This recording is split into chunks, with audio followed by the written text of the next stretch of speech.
તો Bhanushali murder mystery જે છે તેને લઈને એક મોટો ખુલાસો થયો છે। તેમની હત્યા કરવા માટે પહેલા કહેવામાં આવતું હતું કે 2 વ્યક્તિ હતા, પરંતુ તે ખુલાસો છે કે હવે તેમાં 4 લોકો આવ્યા હતા। ટ્રેનના કોચમાં હત્યાને અંજામ આપવા કુલ 4 લોકો આવ્યા હતા। 2 પ્રોફેશનલ શાર્પ શૂટર્સને સમગ્ર કામ સોંપવામાં આવ્યું હતું। ભાનુશાળીની હત્યામાં કુલ 2 હથિયાર વપરાયા હતા। મુંબઈ પુના તરફના શાર્પ શૂટરો હોવાની વાત છે અને ભાઉ નામના એક શાર્પ શૂટરનું નામ પણ સામે આવ્યું છે। સૂત્રો પાસેથી આ માહિતી મળી રહી છે તે પ્રમાણે ભાનુશાળી હત્યા મામલે 4 લોકો કોચમાં આવ્યા હતા। ટ્રેનના કોચમાં આવ્યા બાદ તેમણે અંજામ આપવાનો પ્રયત્ન કર્યો, જેમાંથી 2 પ્રોફેશનલ શાર્પ શૂટરો હતા અને સમગ્ર કામ સોંપવામાં આવ્યું હતું, જેમણે આ કામને પાર પાડ્યું, એટલે કે ભાનુશાળીને મોતને ઘાટ ઉતારવામાં આવ્યા।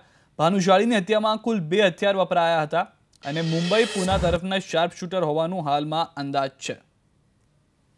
સંવાદદાતા દીપક સોલંકી અમારી સાથે જોડાઈ ગયા છે। દીપક, આ સમગ્ર જાણકારી ક્યાંથી પ્રાપ્ત થઈ રહી છે અને હાલમાં વધુ શું અપડેટ મળી રહી છે ભાનુશાળી મર્ડર મિસ્ટ્રીને લઈને?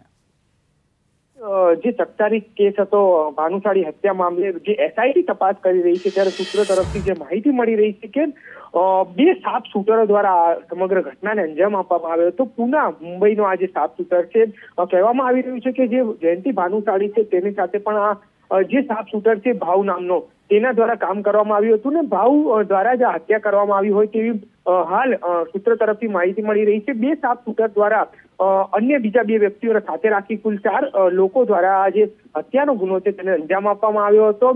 અન્ય પણ ખુલાસા સાંજ સુધી થઈ શકે છે અને ત્યારબાદ હવે જે પોલીસ છે, એસઆઈટીની જે ટીમ રચવામાં આવી છે, તેમના દ્વારા ફરી એકવાર કાલુપુર રેલવે ખાતે જે કોચ રાખવામાં આવે છે જેમાં હત્યા થઈ હતી ભાનુશાળીની, તેનું રિકન્સ્ટ્રક્શન કરવામાં આવશે। એટલે કે ચિત્ર સ્પષ્ટ થવા જઈ રહ્યું છે કે જે હત્યા કરી હતી તેમાં 2 શાર્પ શૂટરો છે તેના દ્વારા કાવતરું રચી અને હત્યા કરવામાં આવી હતી। હાલ તો સમગ્ર મામલે ઉચ્ચ અધિકારી કંઈ નથી કહી રહ્યા, પરંતુ જે રીતે ભૂમિકા સામે આવી રહી છે, ફરિયાદમાં પણ ભાઉ નામનો ઉલ્લેખ કરવામાં આવ્યો હતો, એટલે કે ભાઉ હવે ક્યાં છે તેની તપાસ પણ એસઆઈટી દ્વારા કરવામાં આવી રહી છે।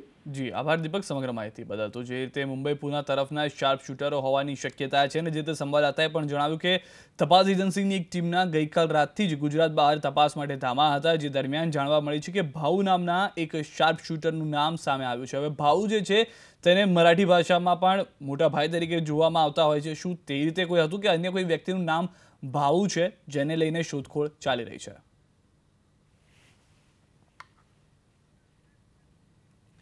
2 પ્રોફેશનલ શાર્પ શૂટરોને સોંપાઈ હતી હત્યાની જવાબદારી, જેમાંથી મળીને કુલ 4 લોકો આવ્યા હતા। તો આ 2 પ્રોફેશનલ શાર્પ શૂટરે ભાનુશાળીને ગોળી મારી અને ત્યારબાદ ત્યાંથી ફરાર થઈ ગયા।